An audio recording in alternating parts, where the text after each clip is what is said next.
Now it is time to introduce our main speaker for tonight, Samantha.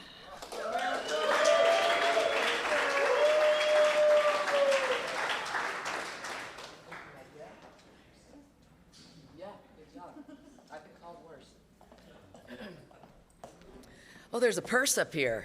That's mine. That's a trigger. Okay.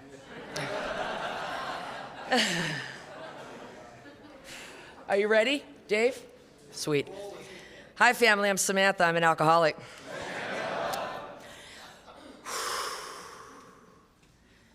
Can't believe how much money I spent and how much moral deterioration ensued just to get the feeling I'm feeling right now, way back in the day.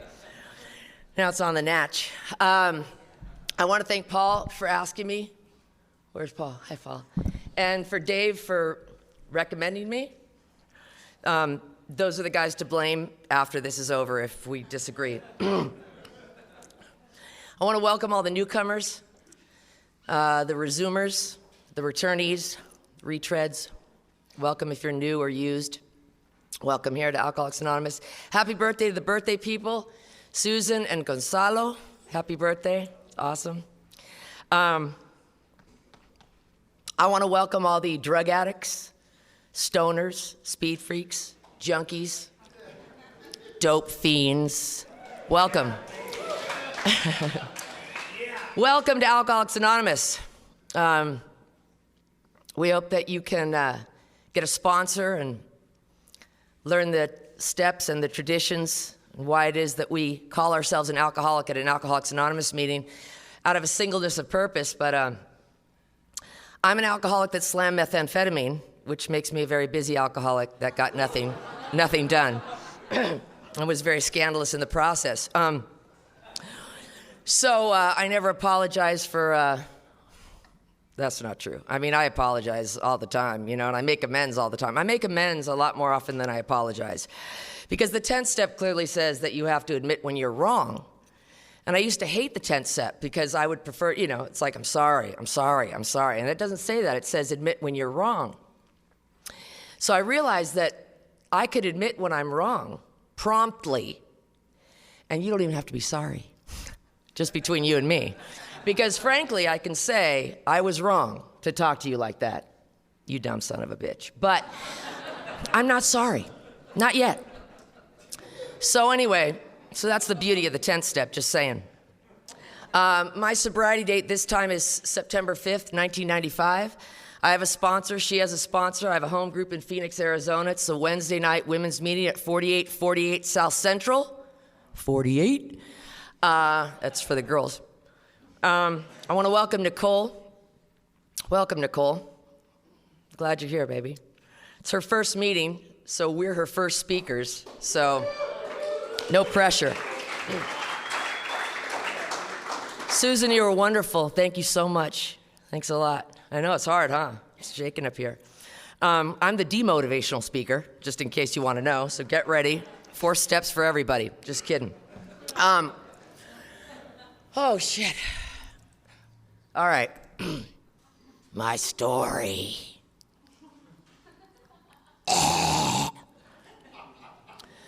Bondage to our story. Have you met my story? My story. My baggage, my luggage, my story.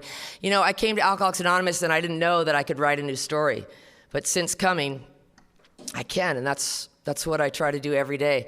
So here's my story. None of it makes me an alcoholic or a drug addict, but it certainly gave me plenty of justification for a lot of years. So I was adopted. I'm the only one that's adopted. I'm the youngest of 4. They wanted to have 3 kids and adopt 3 kids, but after Samantha, they said, that's enough.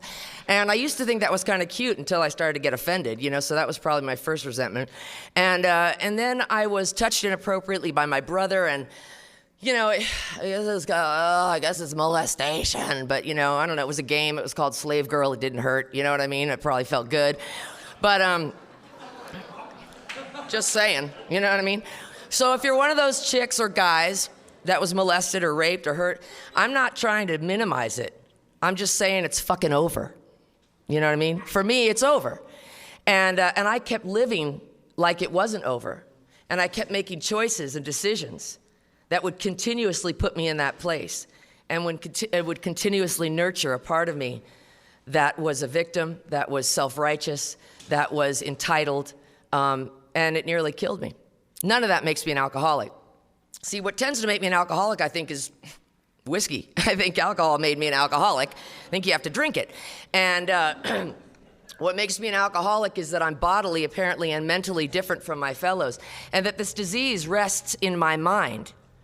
So if you're here tonight and you're new, or used or returning or whatever, I'm going to tell you right now, and a lot of people, alluded to it, but that recipe right up there, that recipe works perfectly for anybody, no matter what. No matter what. Any relapsers in the room? Relapsers, raise them high. Relapsers, right. The rest of you are original winners, huh? Original winners. Or as I like to call pussies, because I think you really need to hang in there. Now, just kidding. I'm kidding. You hear a lot of times, relapse is not a part of recovery. Relapse is a part of my recovery. Relapse is a part of my recovery. That's just me. And I think that the door is a revolving door. It's a revolving door till you no longer have a pulse. Because step one's a bitch. Step one, conceding to my innermost self. But anyways, we'll get there. So, my story. Here's what makes me an alcoholic. I drink alcohol. And, well, let's start with the non-alcoholic, shall we? I don't believe there's anything called a normie. I think they're non-alcoholics, which simply means that their neuroses manifest in something different than mine. Usually us. That's what the non-alcoholics' neuroses manifest. We call them Al-Anon or whatever. And don't balk about Al-Anon, because if you stay sober long enough, we all end up in Al-Anon. So any Al-Anons here? Sweet. Love it. Okay. So anyways, I'm sorry you feel that way. That's the Al-Anon, God, I used to hate that. I'm sorry you feel that way. That's a treated Al-Anon. God, they used to make me nuts. I'm sorry you feel that way. What the fuck? So anyway, you take the non-alcoholic, they drink, they, get drunk, they may even tie one on.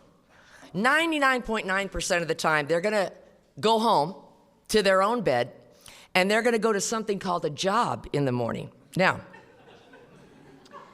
for an alcoholic like myself, when I get drunk, tie one on, could end up in Atlanta, Georgia, could end up in my own bed. You just don't know. And because I'm an alcoholic that likes to slam methamphetamine, you really don't know. It's just scandalous, And so my first drink came, at a late stage in life. I was 9. I could have used a drink a lot sooner, but it's kind of hard to score with a Partridge Family lunch pail or whatever it was I had. So my first drink came disguised as skunk bud, and I was at my girlfriend's house, whose older brothers dealt pot, and I watched them as they loaded up this beautiful bong, and it was like glass and butterflies and clear and all that stuff, and they loaded that thing up and put the flame to it and just, and just cleared that chamber, and I was in. I hadn't even had any yet. And I was in. And I did smoke pot that day, and all I remember is eating a lot of almond roca candy and falling off their roof. And I couldn't wait to do it again. And shit pretty much went downhill from there, let me just tell you. So by the time I'm 17, I'm thrown into my first drug and alcohol rehab, and I don't remember anything about that first meeting except one thing. A guy came in and said that perhaps I was sick and not bad. And for me, that was powerful stuff. I didn't know that was hope. I didn't know, what that meant, but it felt different. Because my entire life up until that point, I was told that I was evil. And I was told that I was a bad kid. And I acted like it. I used to obsess about dropping acid in my mom's coffee and just watching her flip out. You know what I mean? And I've talked to other 12-year-old girls, and they don't think that way. So I don't know. But I hated both my parents. Haters, parent hater, hated. Planned their death, would dream about it. I just remember being angry, really angry. I want to thank my friend Wes and my sponsee Alex for coming out with me. Well, Wes lives here, and Alex and I had a nice drive out from Phoenix, and the kid just schools me all the time, man. And I'm learning all the time. I'm learning from all of you all the time. And my teachers are in many different shapes and sizes and colors, and they come in the form of what I would call tragedy, and yet 2 years after I call it a tragedy, it's the single most important thing that ever happened in my life, So An old timer used to say, wait 2 years after a tragedy before you call it a tragedy. Because while still tragic, it might be one of the single most important things that ever happens in your life. And I'm a different woman today because of numerous experiences that I could not have planned for, you know? I love Alcoholics Anonymous. I love this program. And you can have long-term sobriety if you can survive this fellowship. Those are some people with time right there. Because we can be nasty. We really can. You know, I used to be the kind of junkie that would use, you know, toilet water in my syringe, and I don't mean from the back, if you know what I mean. You know, that was way too high to get up to the back. You know, I'll just take whatever you can. You know, and now we find, you know, now we come into the meetings and someone's sitting next to us who's drunk, and we're like, he's drunk. And you're like, yeah, it's a fucking Alcoholics Anonymous meeting. That's right, they're drunk. You know, and you're like, the hand sanitizer, tss, tss, tss, you know, when I used to just slam toilet water. You know, what happened? Now I'm like soy this and antiseptic that and, you know. Whoa. Anyways, I digress. So I get through that rehab, and that's all I really remember about, you know, and hospitals and institutions brought that in, you know what I mean? And I stayed sober for a while, you know, and then the 5 most infamous words I heard. I mean, and I could go on and on about the ways that I'm powerless. And here's the ways that I'm powerless. It was hard for me to see at 17 because I could focus on all the differences. You know what I mean? I'm from a good family. There's no one in my family that's an alcoholic. We got some rage stuff going on. You know what I mean? I mean, in my family, whoever talked the loudest won. You know what I mean? So, you know, if you got a loud voice, you win. And everyone was significantly older than I was. And I just remember being angry all the time. I woke up angry, and I went to sleep angry. And I'm a little kid, you know, just angry. And so I didn't have a lot of experiences. I mean, I got kicked out of school, and I got suspended and all that stuff. I never thought that it had to do with powerless. Because I don't ever recall in high school saying I want to stop, but I can't. I just don't. I recall saying I can stop anytime I want to. I just don't want to. So powerless was something I don't think I really grasped, you know? Even though I managed to stay sober for quite some time. I was in and out a little bit and came back and stayed sober for 6.5 years and had a life beyond my wildest dreams because cocaine had, you know, cocaine and alcohol, you know, tequila especially. I don't know if everyone's had a tequila night, but tequila for me was like fire and urinating somewhere where there really weren't any facilities. But you thought there might be, but you didn't really fucking care. You know what I mean? That's kind of tequila. And so when I came back, I felt like I was ready and I was done. And you know, I wasn't even 20 years old. And I stayed sober for 6.5 years. And then I quit going to meetings. Now, there's 5 things I hear the most after a relapse. I hear I quit going to meetings. I hear I didn't do a 4th. I didn't do a 5th. I didn't do a 9th, and I didn't do a 12th. I know people with 6, 7, 8 years sober, not sponsoring, because I don't have anything to give, you know? And that's kind of when my, you know, compassion sounds like a loaded shotgun. You know, it's just like, shut the fuck up. You know what I mean? Because that's the dope. That really is the dope. See, I mean, newcomers that come in, we're just trying to babysit the first year. I mean, we're just waiting for God to kick in. You know what I mean? It's like the dog whisperer, you know, Cesar Millan. I love that guy. When the dog's just going ape shit, you know, and he's like, shh, you know, and the dog goes, huh? You know, that's exactly what we do. You know, the newcomer calls, oh my God, I can't, you know, they won't accept my collect calls, and I don't know where I'm gonna live, and then you're like, shh, come help me do my laundry. Help you do your laundry? That's not in the big book, you know, and you're like, shh. Okay, I'm gonna help you do your laundry. And, you know, and then the whole, you know, just doing the laundry, whatever. And then, you know, it keeps going back to, oh my God, I can't get my kids back there. No one's gonna give me my kids, and I don't have a driver's license. And you're like, shh, meet me at the meeting. Meet me at the meeting. The meeting's, oh my God, I don't have a car. And I'm like, it's 4 blocks. I know, it's 4 blocks. I'm like, you know, you would have done it for a drink. Yeah, I would have done it for a pack of smokes. Okay, meet me at the fucking meeting, you know what I mean? So then they walk 4 blocks, and they're all in their head and everything else. You get to the meeting, and she's yakking away about whatever and this and that, and you're like, shh. Listen to the speaker. Okay, listen to the speaker. Yay! And you're like, in, fuck, thank you, God. You know what I mean? And now, you know, God's kicked in, and you're like, whew. But for that first year, all we're trying to do is just wait until God kicks in. That's all I want to do, you know? So we're kind of like the newcomer whisperers, you know? So like when, right? So when Nicole's going to go off on her own and start yakking about this or that, you know, I'm just going to go, shh. Pick up the cups. Pick up the cups. Yeah, pick up the cups. That's what I do. Just do what I do. You know what I mean? You want what I have, do what I do. Oh, okay. You know, and it works. It's just a distraction. Because there's nothing I can do with you until you're out of step one, right? So anyways, I'm getting, I quit going to meetings, and I'm at a bar with my husband at the time and a girlfriend, neither who had ever seen me drink.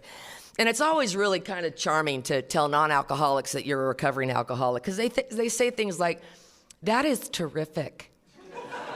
That's neat. That's really neat. Good for you. Good for you, right?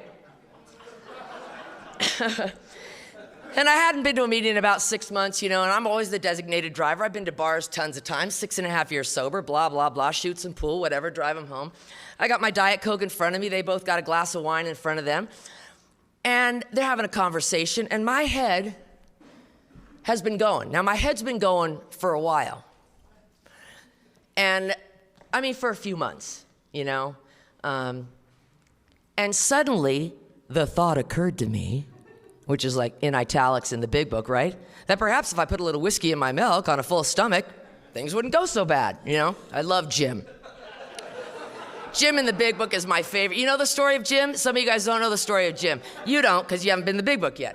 So there's this guy, Jim, right? Fuck my story, let's talk about Jim. So, Jim used to own a lucrative automobile business. I don't know why they're laughing. Stay with me, Nicole. And he lost it due to drinking, because he had a drinking problem, and like every few months he'd be off to the asylum, because that's what it was in the 30s, in the asylum, right? So anyways, he comes back from his asylum. He's got about 6 months sober, something like that. Now he's working for the guy that bought his business, which I think, frankly, is a red flag right there. But anyway, he goes in on a Tuesday, whatever. He has words with the boss, right? Something like, what about me? How about me? Why are you treating that guy good? I'm just making this up. This is just, what do you call it? Literary freedom? What do you call it? I don't know, whatever. But she don't know, see, so fuck it. Anyway, so, they have words, and but everything's okay, not that big of a deal. He decides he's gonna go out into the country. He might find a customer there. So he stops by this roadside diner, stopped by there tons of times before, have a little sandwich, glass of milk, no big deal. Suddenly, the thought occurs to him. He's completely sober. Completely sober. This is powerless. Powerless is, I'm completely sober. I've been in the asylum numerous times, have lost a lucrative automobile business. Consequences, consequences, consequences. See, this is how I know that alcohol and drugs are not my problem. Because if the consequences get big enough for a problem, you stop the problem. See, if alcohol and drugs were my problem, stop drinking and using, no more problem. But that's not what happens when I stop. When I stop, 30 days sober, so grateful. I'm so grateful to be here. I'm so grateful. I'm grateful I have the best sponsor, going to meetings, I'm hitting my knees. I'm writing an inventory, and I got a job. I finally got a job. Most money they've ever paid me. Got a job, yeah. 3.5 months later, them selfish sons of bitches ain't paying me enough. Nothing's changed. And I'm busy. Can't go to that meeting. Got a boyfriend. Gift of sobriety, God's will. Met him in the meeting. You know how it goes.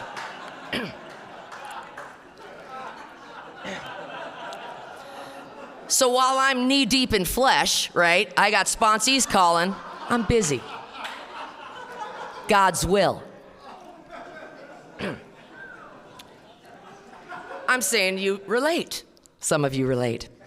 So anyway, suddenly the thought occurs to me, if I put a little milk in the whiskey on a full stomach, perhaps it won't be too bad. Well, the experiment went so well, he did it again. And then what does the book say? And one more trip to the asylum for Jim. That's what it says. One more trip to the asylum for Jim, right? And we went to go visit Jim, 2 AAs, suit and tie, walking down the hallway to the hospital. Where's Jim? What room's Jim in? 222, great. Whiskey in the milk, holy shit, yeah, right? They're laughing. And you know Jim's all butthurt. It's not funny. God damn it. You know?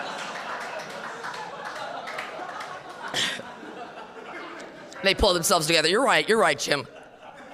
Right. Fuck. What happened? They tell him what happened. And he recounts his story. What they say is, I failed to enlarge my spiritual life. Right? So when we say, newcomers, this ain't about drugs and alcohol, we fucking mean it. It's about something much scarier. Oh no, sobriety isn't scary. A spiritual life's fucking scary. God can be very scary to those of us where God never did us any favors. I mean, that recipe right there, it don't taste too good. It really doesn't. Unless you're starving. And then, dog shit, 12 steps, whatever, I'm starving, right? Let's go over it, shall we? Who cares to admit complete defeat? Nope. Every natural instinct, God-given instinct, cries out against the idea of personal powerlessness, right? Then 2, turn my will and my life, get some God that never did me any favors, turn my will and my life, whatever the hell that means, over to the care of that God that never did me any favors, that told me my entire childhood and whatever in church, whatever, that I'll never be good enough, blah, blah, blah. I missed the whole grace part. But anyway, and then write a list of my gross or moral handicaps and share them with some stranger who's just gonna gossip about me at the next meeting. That sounds fun. Not. And then 6 and 7, right? You want my character defects. Oh, you mean my survival skills. Right. You just take those. I don't need them. Not. Right? And then we get into 8 and 9, give them back their money, stand in front of the judge, I did it, right? No. And then we got 10, of course, right? I was wrong, not I'm sorry. Nowhere in the big book, in step 10, does it say apologize. They don't want to hear your apology. They've heard your apology. I'm sorry. I'm sorry. I'm fucking sorry. I'm sorry. Sorry. I'm sorry. Fuck, I'm sorry. They don't give a shit. I'm sorry doesn't cut it. They don't want to hear I'm sorry. I was wrong. What can I do to make it right? Well, you can fuck off and die. Thank you. You have a good day. You know what I mean? Really. My sponsor would say part of the spiritual step of step 10 is to give them permission for them to never forgive you. Breathe that in. You don't get your way. You've been getting your way. You don't get your way, right? And then 11, for the big kids, sit quiet for a minute. Oh my God, you know what I mean? Breathe, notice your breath. Breathe in, fuck that, what? You know what I mean? I don't know how to pray. There you go. Praying only for the knowledge of the will, God's will for me, and the power to carry that out. That's a prayer. Use it. It's a good one. It says praying only, meaning only. Whenever you see the word only, my sponsor would have me circle it, because she'd say only means fucking only. In other words, only an act of providence can remove this from me. Step 1 is you're doomed. I don't work a step 1 with why in the fuck would I work a step 1 with my sponsees? I assume you've worked a step 1 before you're sitting in this frickin' room. You know what I mean? The only thing that will convince you you're an alcoholic is alcohol. You gotta drink it. The only thing that's gonna convince you you're a drug addict, that you're powerless over drugs, is drugs. You gotta do them. And that's why we go to a lot of funerals. It's just the way, that is the natural, unavoidable side effect of addiction and alcoholism. You can't, that's just, sorry, bummer. So step 1, I talked to a guy the other night in Phoenix. Phoenix has got some kick-ass 12 steps. Look, I got sober in Santa Barbara, and when I moved out there 5 years ago to take care of my parents, Jesus, what time is it? I was like, they're not gonna do it like California, and they bugged me for a while, and then they saved my life.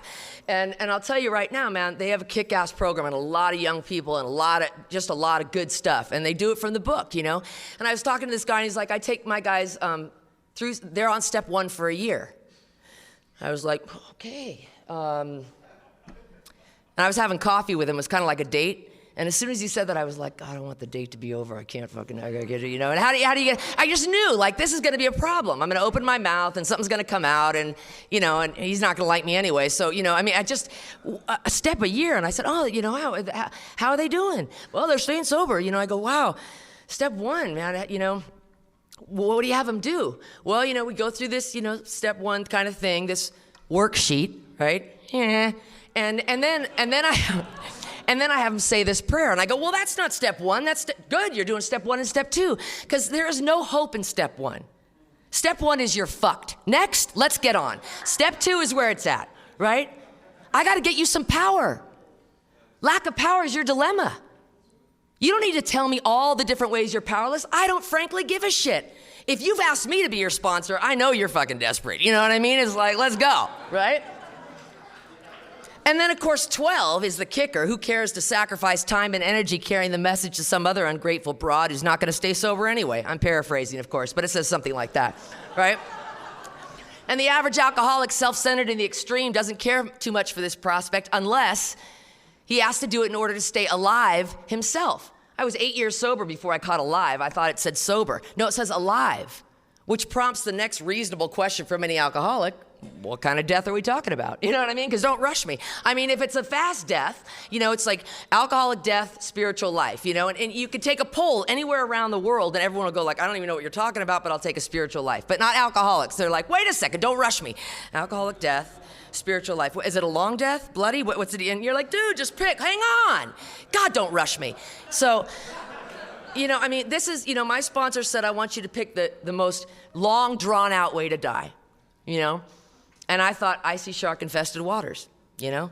Because in the cold water, man, my heart slows down. It's harder for me to bleed out. The shark pulls on my leg, and, you know, and now there's more sharks in the water, and I'm getting pulled and tugged, and I'm still not bleeding out, and I'm still not dying. I feel every single thing. You know, now you want to see me swim for that life preserver? You know what I mean?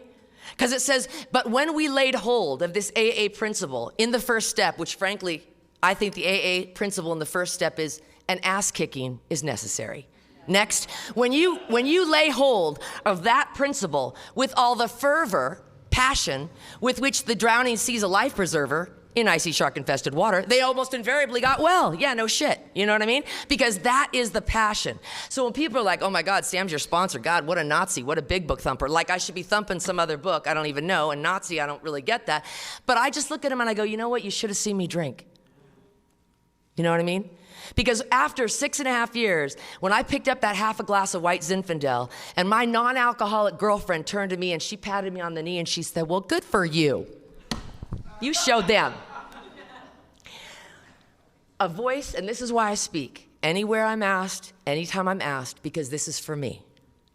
That a voice came up from the pit of my stomach as clear as day that simply said, here we go. And for the next 2 years, I was arrested 11 times and put in 5-point restraints and had my bottom teeth knocked out because, like I said, I'm an alcoholic that slams methamphetamine, which makes me very busy and scandalous in the process. I ended up in Atlanta, Georgia, and after stabbing the man I loved,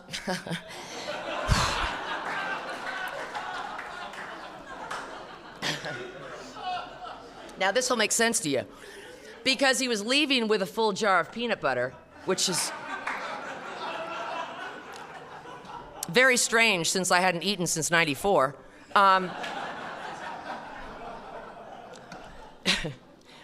But the deal was, you know, everything I judge, I walk through. Let me just say that again. Everything I judge, I walk through. Because in the 6.5 years that I was sober, I was a counselor, and a girl had been very abused and was in an abusive relationship, and you know, and I used to tell her, you just leave, you know, you give my gender a bad name. And I remember as this guy was strangling me because he had a strangle thing, and I thought, gee, I wish I hadn't said that to her because I can't leave, you know?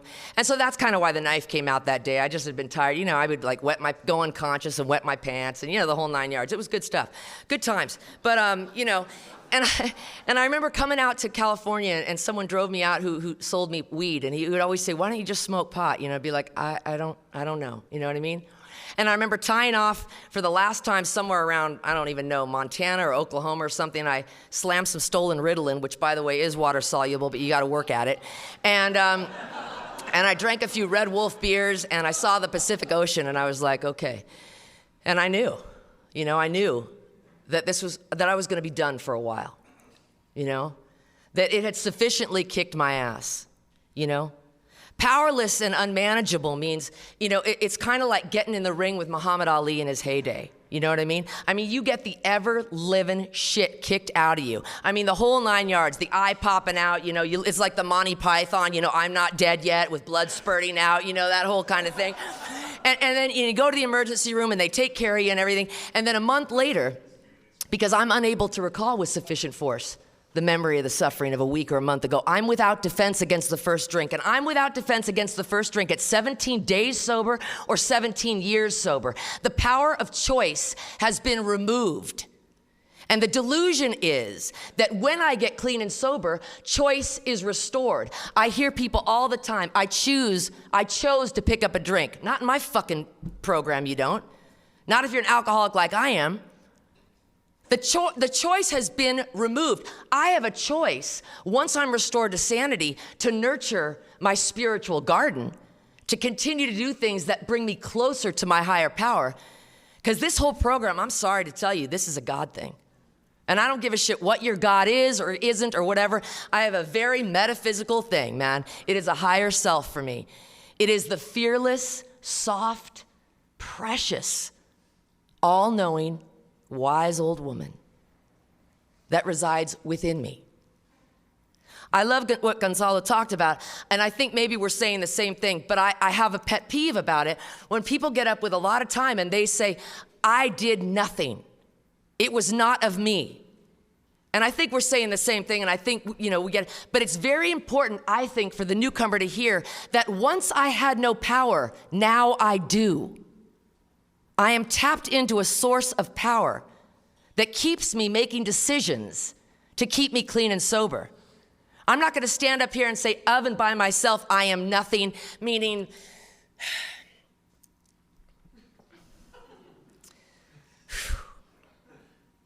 it's a co-creation. That's just all there is to it. And the 6th step in the 12 and 12, you know, it says very clearly, God does not render me white as snow without my cooperation. You know, I believe every single human being that ever died of this disease was offered the gift. And I mean thousands of years ago in the Muslim towns, in the this and the that, and before 12 steps, some form of a God was offered, some form of a way out. I don't think any of us leave this planet out of drugs and alcohol without first being offered a gift of a solution of some kind. That's just my opinion. Based on my experience, which means you can't argue with me, but you can fucking try. So anyway, the whole point is, I do not believe that we do not get the gift. It simply means that on one day I said thank you, and another day I said no thank you. God is a very polite God. My God is a very polite God. Look, step 1 is you're fucked. Step 2 is get something with power, something that's doing better than you are. In my case, when I was new, I had a sponsor with all her teeth. That did it. You know what I mean? Let alone she shaved her legs and she made, you know, car payments and shit like that. You know, the only thing I wore when I first came here in the first 7 months was Uggs, sweats, flannels. The back of my head was shaved and my 2 bottom teeth were knocked out. I was a total vision for you. At 7 months sober, she turns to me and she says, I want you to start wearing a dress once a week. I nearly, what? I was so scared, I couldn't speak. And without missing a beat, she's like, and brush your hair. You know what I mean? I'm like, on the same day? You know what I mean? And she goes, no, you know. And shave your legs, you know, Chewbacca. You don't need to bulk up. It's summer, you know what I mean? So anyway, I mean, these are, you know, it's like if I had a different sponsor, I'd be wearing something different, but this is what I do. I wear a dress to speak, because that's what I was told. No, it's not in the big book. I don't care. She told me what to do. I'll do it. I'm desperate. You know what I mean? I'm hungry. I'll do it. I worked those steps at the speed of pain because I knew there was a solution at the other end, and it had to be better than what I had, you know? In the last 17 years, I've had a full, rich life, you know? It is a life beyond my wildest dreams. It is a sad time in my life, and I think last time I talked, it's been a rough few years. You know, I got sober in Santa Barbara, and 5 years ago, I moved out to take care of my mom and my dad, who are heroes. I mean, they are 25 years in Al-Anon and Families Anonymous, and there are black belts in this fucking thing, let me tell you, you know what I mean? I remember coming to their front door trying to get something to eat one night while I was out. My dad came to the door with an empty urine sample cup, and he's just like, and I couldn't do it. He's like, get the hell out of here. And I know that my father, my hero, got in bed with my mother, married 60 years, still spooned, and they cried, man, and they wept. But they knew that what it was for them to be a good parent was to protect their sanctuary, and that they needed to give their daughter the dignity to live and the dignity to die. They knew what a first step was, that they're powerless over drugs and alcohol. They knew the meaning of that serenity prayer, you know? And I went out there and I took care of my father, and I took care of him till he died, man. And it was, you know, he's my hero, you know, and he was a physician and a great healer and a wonderful man, and he got dementia, and that mind was going, and that was a tragedy. And I had a lot of talks with God about that, you know, and yes, God talks to me. I was like, what the fuck is this dementia thing? Where did you pull that one out of your ass? Blah, blah, blah. And here's what God said.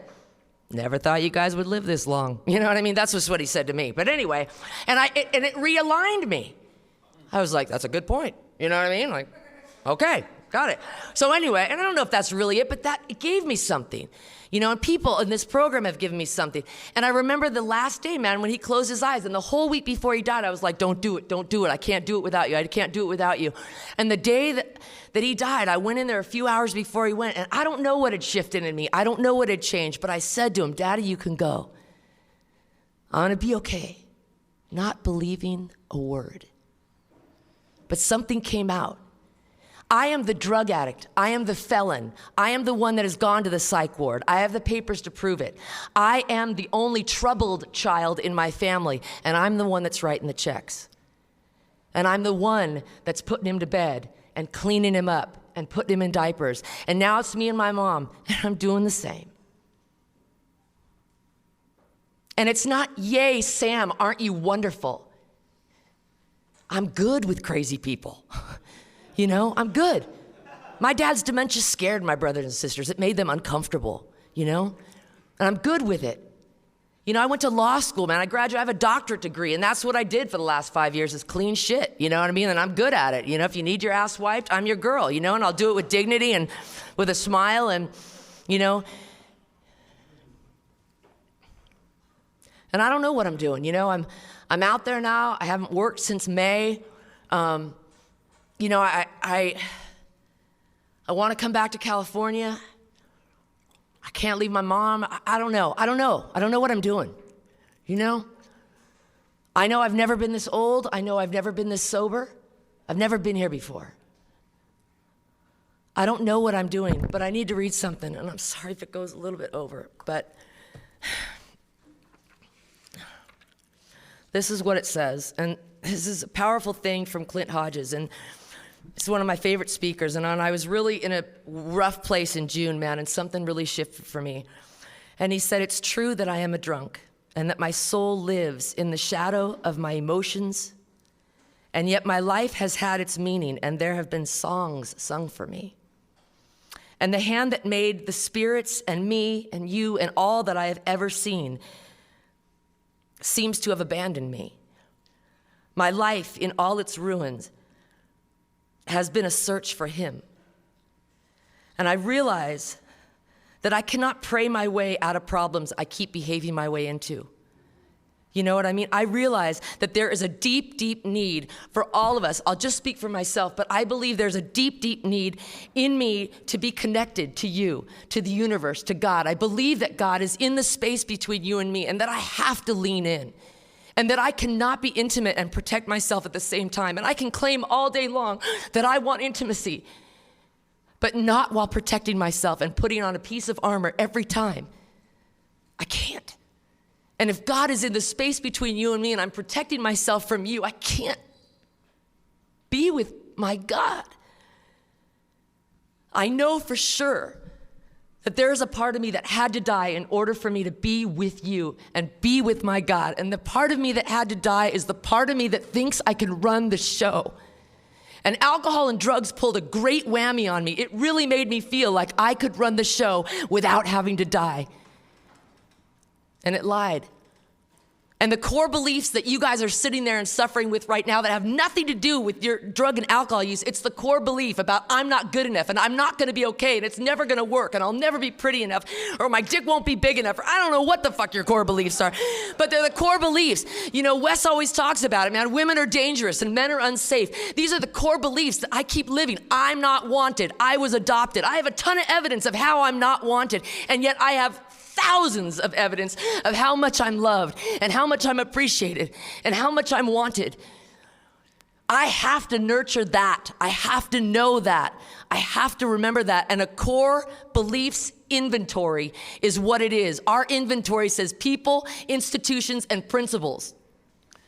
I have got to see my principles, my core beliefs, what they affect, my self-esteem, my pocketbook, all that stuff. And then what's the fucking payoff? Why do I hang on to these? What am I getting out of this? And once I see there is no longer a payoff, that I am no longer in need of this armor, man, oh man, does shit get good. It gets good, babies. I swear to God. If you're out there believing it's not going to work for you and you're not okay and this won't work, I beg of you to talk to some of us who have worked these steps. You cannot do it without the recipe. It's fucking impossible. You need a psychic change, something sufficient to overcome drugs and alcohol. And there is nothing, Jung said it, spiritus contra spiritum. You've got to find something bigger than meth, bigger than heroin, bigger than tequila. It's out there. We have it. You've given it to me. You've returned me to the highlighted route. I'm forever grateful for my life. Thank you.